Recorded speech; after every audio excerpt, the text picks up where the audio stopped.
ప్రపంచ మేధావి భారతరత్న నవభారత రాజ్యాంగ నిర్మాత డాక్టర్ బాబాసాహెబ్ అంబేద్కర్ గారి 69 సంవత్సరాల వర్ధంతి కార్యక్రమాన్ని పల్నాడు జిల్లా కేంద్రంలో ఉండబడినటువంటి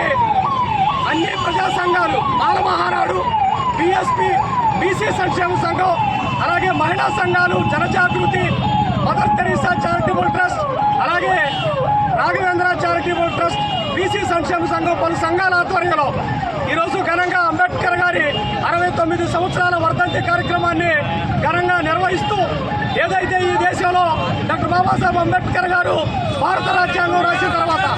1956లో 1956లో అంబేద్కర్ గారు మరణించిన తర్వాత నేటికి 69 సంవత్సరాల వర్ధంతి కార్యక్రమాలు చేస్తున్నటువంటి అన్ని రాజకీయ పార్టీలు, అన్ని ప్రజా సంఘాలు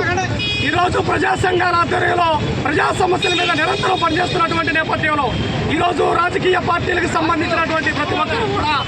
కేవలం ఈరోజు భారత రాజ్యాంగంలో ఉండబడినటువంటి హక్కుల్ని, చట్టాలనే వారి యొక్క అధికారం ఉన్నప్పుడు దాన్ని దుర్వినియోగం చేస్తూ కేవలం ఈరోజు వర్ధంతి జయంతి కార్యక్రమాలకే పరిమితం అవుతున్నటువంటి నేపథ్యంలో ఈరోజు డాక్టర్ బాబాసాహెబ్ అంబేద్కర్ గారికి వర్ధంతి కార్యక్రమంలో పాల్గొన్న, జయంతి కార్యక్రమంలో పాల్గొన్న కేవలం అది డాక్టర్ బాబాసాహెబ్ అంబేద్కర్ గారు రాసినటువంటి రాజ్యాంగాన్ని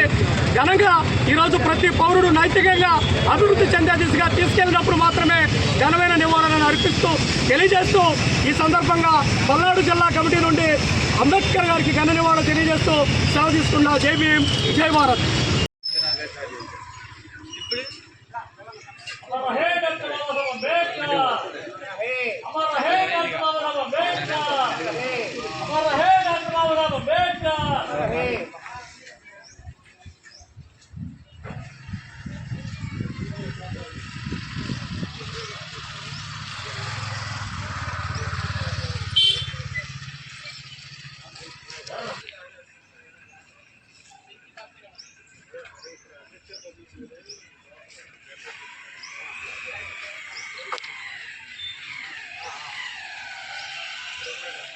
Yeah.